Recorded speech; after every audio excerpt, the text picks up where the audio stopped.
All right, good morning, Honduras, day 2. Getting ready to start the day with some worship music.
We're about to go walk around this village and hand out Bibles and tracts.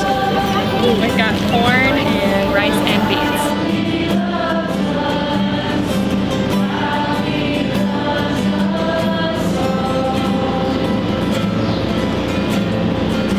We kind of ended early passing out our Bibles and things, and we're hanging out at the bus, and I noticed a few guys eating lunch or something, and I went up and talked to one of them and got to introduce myself and ask him about his family and his work, and he kind of stood out to me because he was actually reading one of the Bibles that another team member had passed out. He was also reading one of the tracts. So I asked him if he was, if there were any churches around, and if he knew Jesus, and he said yes, and that he was an evangelical. I felt the Lord kind of leading me to talk to those guys. So I even got to pray with him, asked if there was anything he wanted prayer for, and he said, yeah, just his family and things. And so that was just kind of the first time I've really gotten out of my comfort zone here and had a little bit more of an in-depth conversation. So I'll be praying for them, specifically just that anything we would have said, or even just that track, you know, would plant a seed for him to ask more questions, or that God would put someone else in his life, or that he really would be saved and really is going to church. So there's a lot of unknowns, but just trying to take some risks, trying to do what the Lord would want me to do. It's like when Jesus washed his disciples' feet with chlorine, iodine, and what was the other one? Water. It's these guys' anniversary today. Happy anniversary. Thank you. Are you gonna give a kiss? Or? Oh, sure. Come on.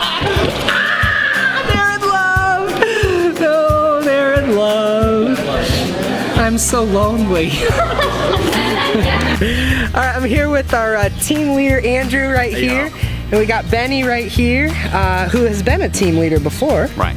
And I wanted to ask you guys a little bit about your history here. So, Andrew, how long have you been doing this? I have been a part of this team for 5 years, and this is my 3rd year as team captain. And how about you, Benny? I came first in 2002, and I've been every year. In 1 year, I came 2 times. So what would you say kind of made you feel like God was calling you to this particular ministry?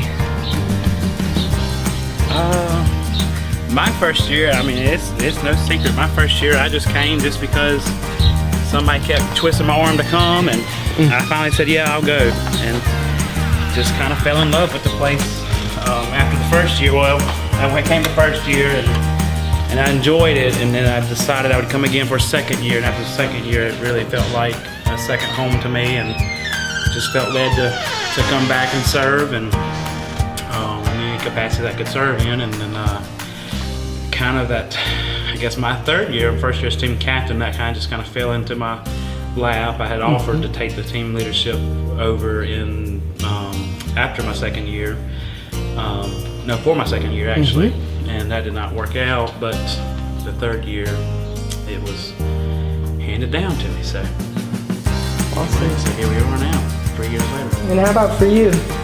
Actually, this mission started in First Baptist Church of Laurel in 1974. And I've been a member of First Baptist Church since about that time, and I would hear the team report each year at church. And I thought it was a wonderful mission effort, and I was interested in coming. And so that was kind of my motivation for coming. But Dr. Bob Holyfield was the founder, and the first team that he brought down here was 5 people. And today we bring about 25 teams of about an average of 40 people. 40 people. Wow, that's great. Now, is there I think Plaque is in here. we're coming into the clinic to see That's the plaque. right here. Okay.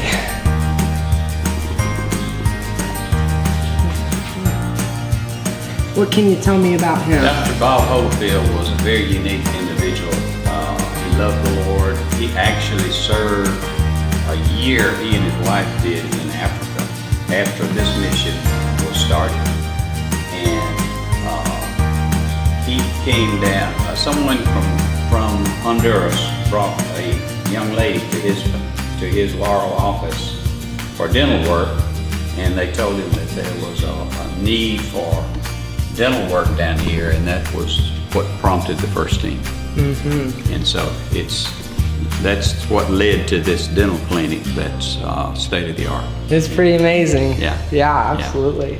How easy or difficult do you guys think it is to spread the gospel here in Honduras? How receptive are the people, and maybe how much do they already know? I mean, what's it like sharing Jesus with people here? Well, we try to encourage the translators to witness, and we have a very good group of translators that do witness, and we have a lot of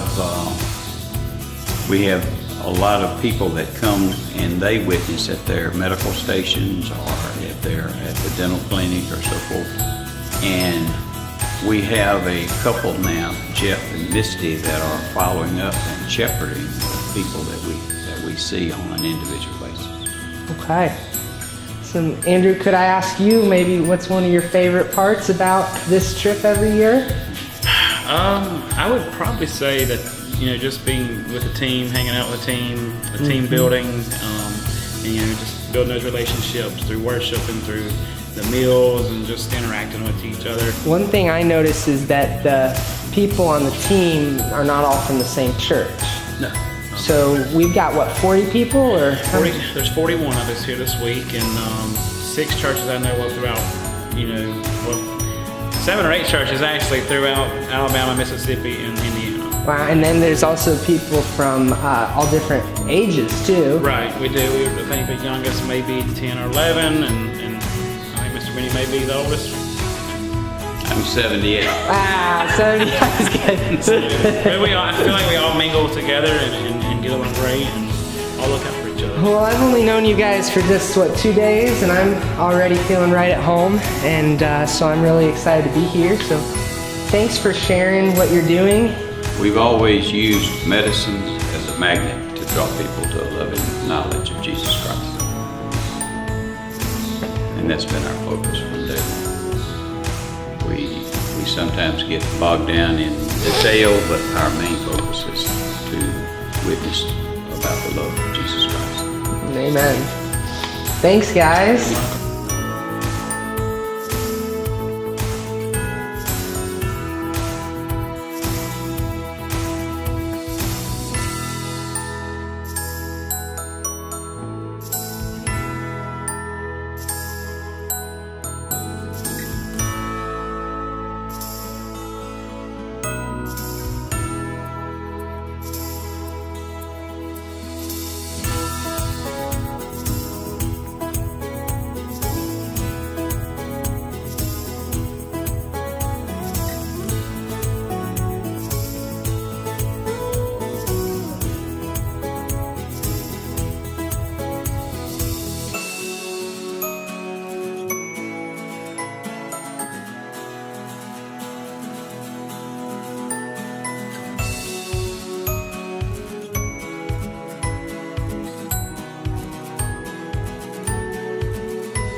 We went up this crazy hill right behind me, which you probably can't tell, but that's a mountain up there.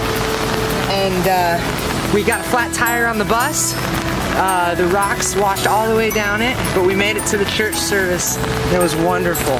So we had to go over basically a river to get up. It was the true mission experience, but we're all alive. It was. We're alive. We're all alive, we're all healthy, and the bus has enough air in the tire to get us home, we hope. Mayday! Mayday! I just flushed a piece of toilet paper down the toilet. Ah, everybody run for your lives. It's all ruined. We're gonna flood the whole compound.